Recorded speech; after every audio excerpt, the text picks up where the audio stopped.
It's what you've been dreaming of, retiring from your business and becoming rich. Find out how to get your top dollar. Then 10 questions to ask before hiring an advisor. And how much should you have as an emergency fund? All this and more today on The Wealthy Life.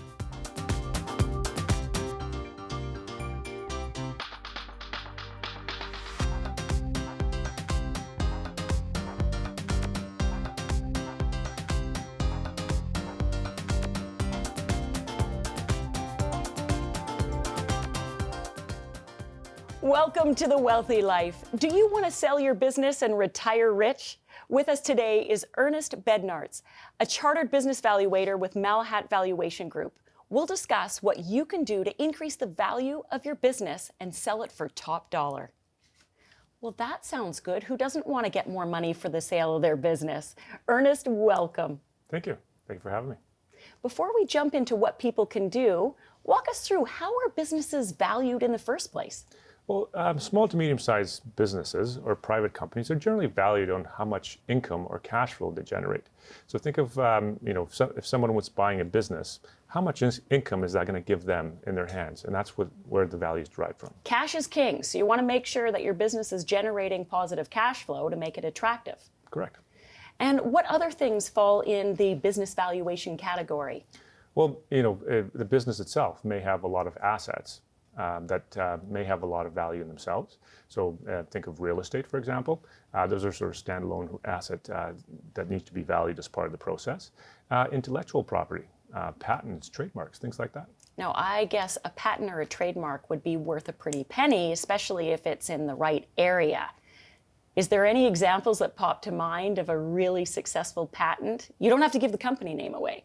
Nothing really specifically comes to mind, but patents are valued in a sense of what they're worth, again, on someone else's hands. So if there's another company that would pay you to use your patent, where you have a royalty coming in, that's where the value is derived externally. If the patent's used internally, it's part of the magic sauce of the company producing the income, so it's still income driven at that point. So when we look at the value of a company, so things like intellectual property, cash flow, income, and assets, do those apply to pretty much every business, or are there differences between service businesses versus product businesses? Well, certainly the values will range, and the multiples of those earnings will range depending on the industry. And the more secure and the less risky the business is, the more its value is. And companies that have recurring revenue models are generally worth more than an individual sale to each customer all the time. So a haircut. I mean, I want to go back and get my haircut every 3 months. So that's recurring revenue potentially, as long as you keep the client happy. Yeah, but not if you're an individual hairstylist, more so if you have a salon where you have multiple hairstylists. Now that's a business versus an individual hairstylist cutting someone's hair, because then all we have there is a client list perhaps that could be sold to another hairstylist. So there's a lot of business owners in Canada. I think it was on the Canada website.ca, that there's about 1.3 million business owners in Canada. And I think they were only counting the ones that have at least one employee. That's pretty impressive. So when you think about all those businesses across Canada, what are the business owners supposed to do to increase the value of their business? Well, certainly, and there's a problem developing where a lot of those business owners will have to sell their business because many of them are owned by the baby boom generation that are aging. So to answer your question, what can we do to increase the values? Start looking at the top level, the revenues. Can we grow those revenues? Can we secure those revenues? So subscription models, like we mentioned before, or a larger sale per customer, or can you add other revenues to sort of like a complement to the ones you have now? Then look at your costs, your input costs. Can you secure some of the supply costs that are going into your product or service? Your overhead expenses, can you cut those? Can you become more efficient at what you do? And then codify your business. What does that mean? Codify your business? Processes and systems. How do we do what we do? How do you make money, and how do we go about doing that? If you have that written down, it's more transferable to somebody else. Well, that makes a lot of sense, because a new owner stepping in to buy a business may not know the secret to the success of the business before they come in. So if you've got all your processes documented and they can be repeatable, that's going to be attractive to a buyer. Correct, yeah, and think of also a business plan or a marketing plan. How do we advertise our business? Where do we have the biggest return on our investment? So make it cookie cutter. And what about those business owners that they are the value of their business? Those are the tricky situations. If it's personal goodwill, it's very hard to transfer to somebody else. So is there a way where you can transfer your knowledge to a management team? Or in cases of where it's just clients, you get back to that sort of client list that you have for sale. So there are some businesses that really aren't sellable. Is that what you're saying? Some, yes, but most do have value and can be transferred. But if it's relying on one person, those will become tricky situations. Okay, so for a business owner to be able to sell their business, they need to make themselves replaceable. Or redundant. Or redundant. And isn't that the dream of every business owner anyway? Let the business run itself and you can step back and just oversee and collect the revenue off of it? If you can step away from your business for 3 months and it doesn't skip a beat, now you have a marketable business. Okay, so that's the secret. So increase revenues, cut expenses, codify the business, make sure that you put all those processes in place so somebody else can pick up where you left off. And viewers, if you want more tips, Ernest has donated a few copies of this book, The Ask. Contact us at The Wealthy Life to get your free copy. Ernest, thank you so much for sharing your wisdom with us today. Thank you very much. It was fun. It was fun. And don't go away. Up next, Where to Live When We Get Old. Learn a few tips to make aging fun and easy.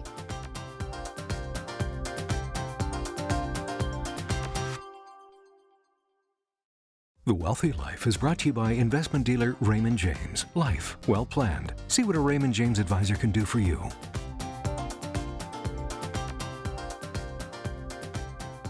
Welcome back.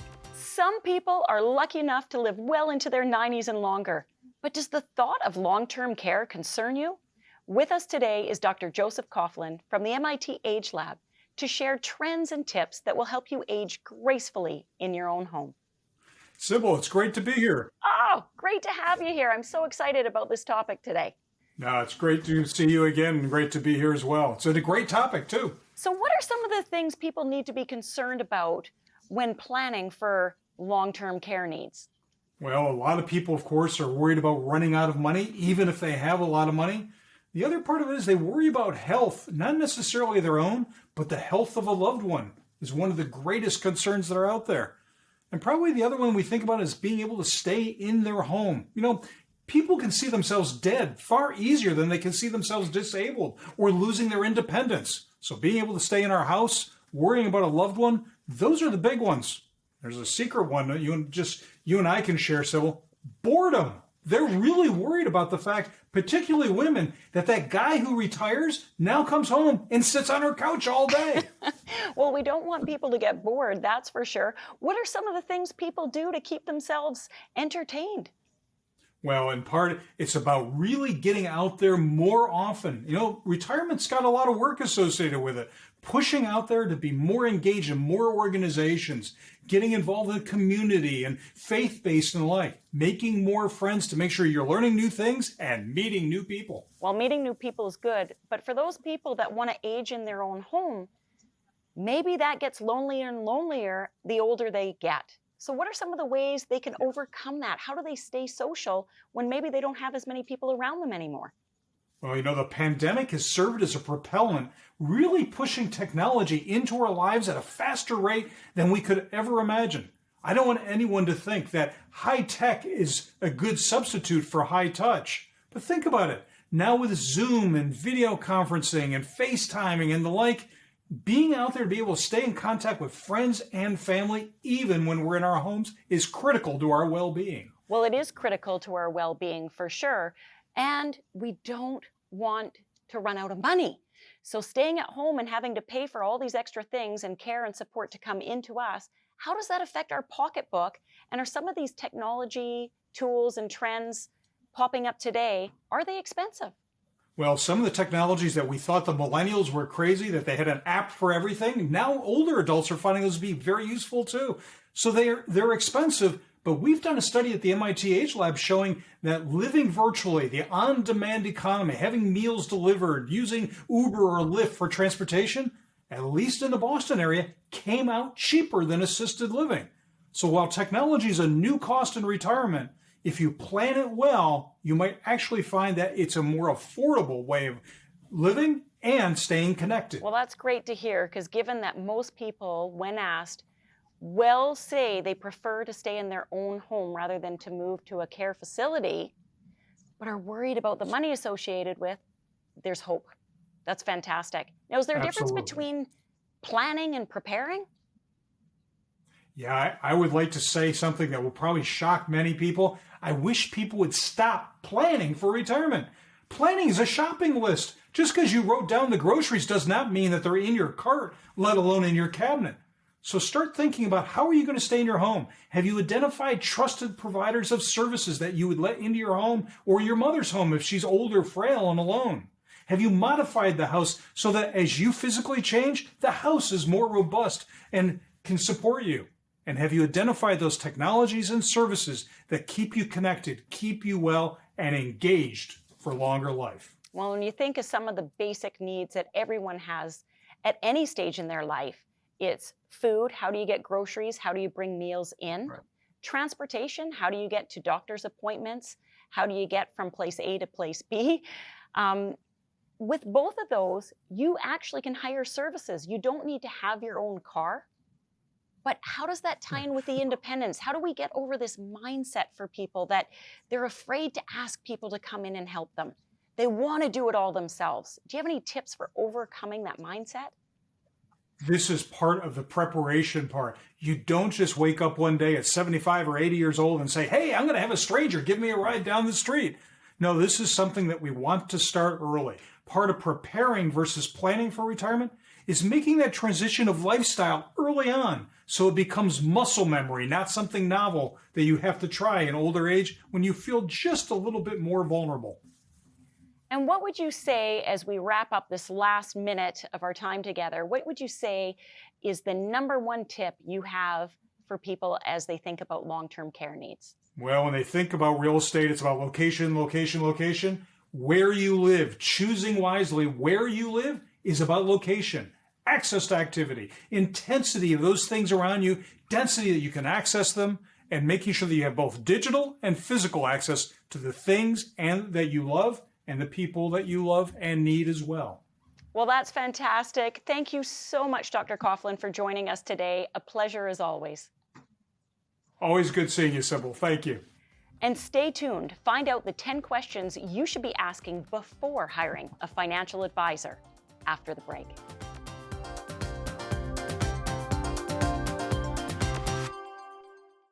The Wealthy Life is brought to you by investment dealer Raymond James. Life well planned. See what a Raymond James advisor can do for you.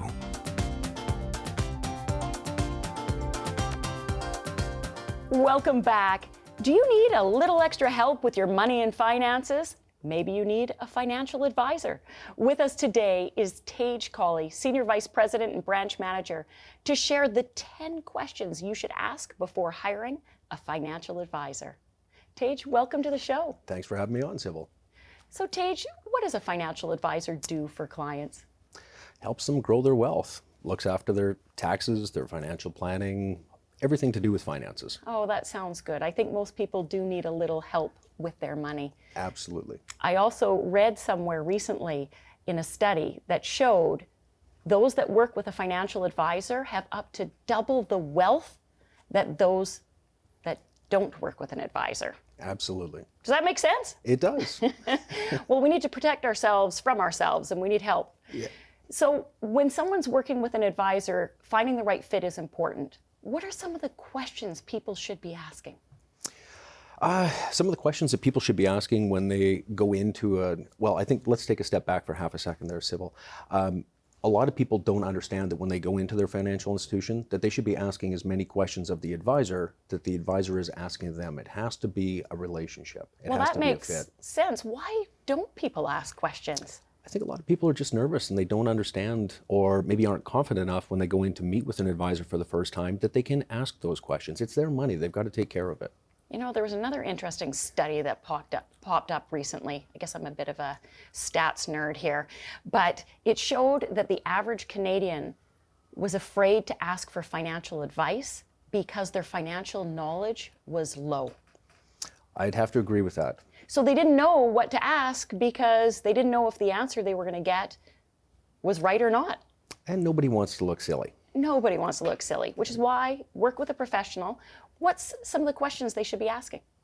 Well, definitely when they go into their financial institution for the first time and they're introduced to the potential advisor that they're going to be dealing with, they want to ask things like their background, their education, what type of business do they run, and is it going to be a fit for me as a potential client of theirs?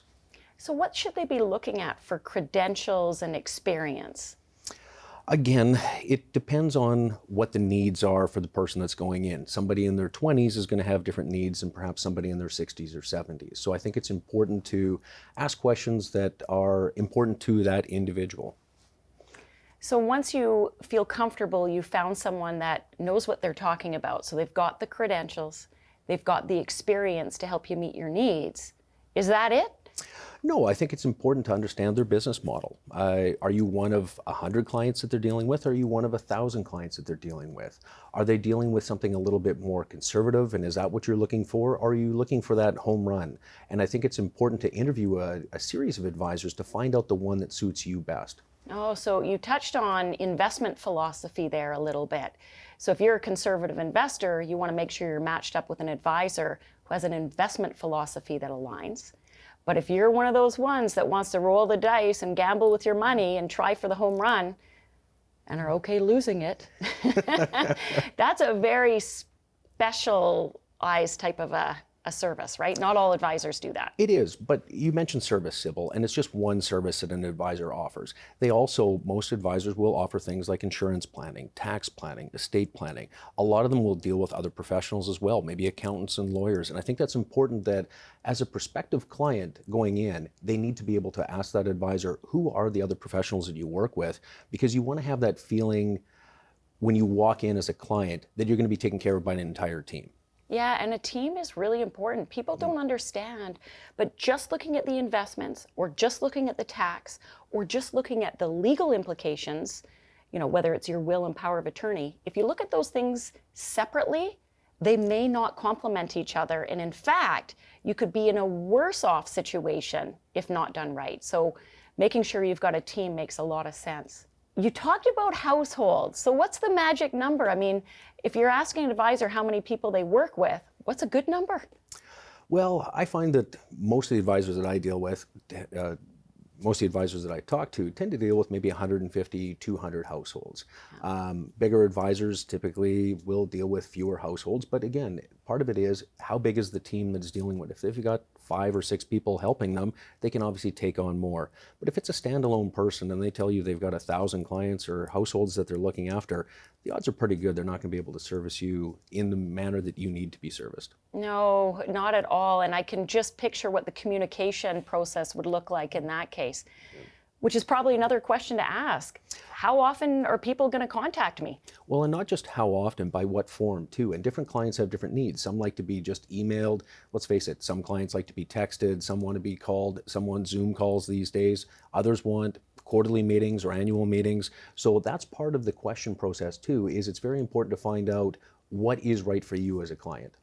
And I think the most important part at the end of the day is to find an advisor that's going to help you, the client, achieve the goals that you have for yourself and your family. You nailed it. Yep. Well, Tage, thank you so much. For our viewers out there, we do have a document called the 10 Questions to Ask. So if you want a copy, go to thewealthylife.com. Tage, again, thank you for being with us today. And viewers, don't go away, because up next, how much do you need to have set aside in an emergency fund?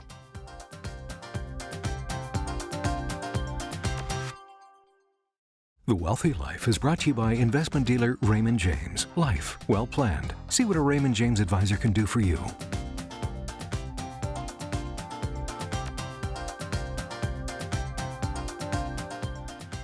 Welcome back. Thanks for your letters, emails, tweets, and messages. Today's question is from Nora. Dear Sybil, I'm wanting to set up an emergency fund for myself to ensure I am prepared for unexpected expenses. How much should I have in my emergency fund? Thanks, Nora. Well, Nora, it's a great idea to have an emergency fund, to have access to the cash you need to pay for some of those unexpected expenses. Think about if the brakes go in your car. Think about if your hot water tank blows at home or you need a new roof on your house. Or maybe you just need to travel suddenly to attend a funeral service or a wedding. If you don't have the money you need to cover those expenses, it creates a lot of stress. And you don't want to be putting it on your credit card because interest rates are very, very high. So setting up an emergency fund not only reduces stress, but makes you feel on top of your finances and prepared to handle anything that may come your way. Now, how much you need really does vary. Things you want to look at: how much income do you have coming in every month from employment or other sources? Maybe it's retirement.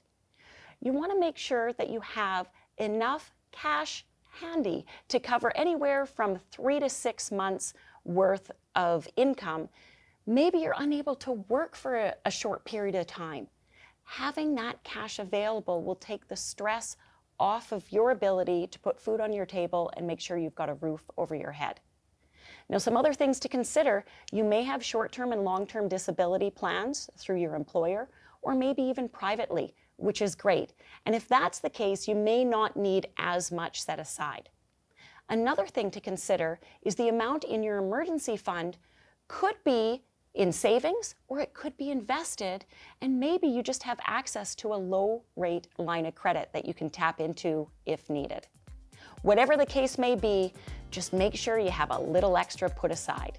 And that wraps up this edition of The Wealthy Life, helping you make smart financial decisions.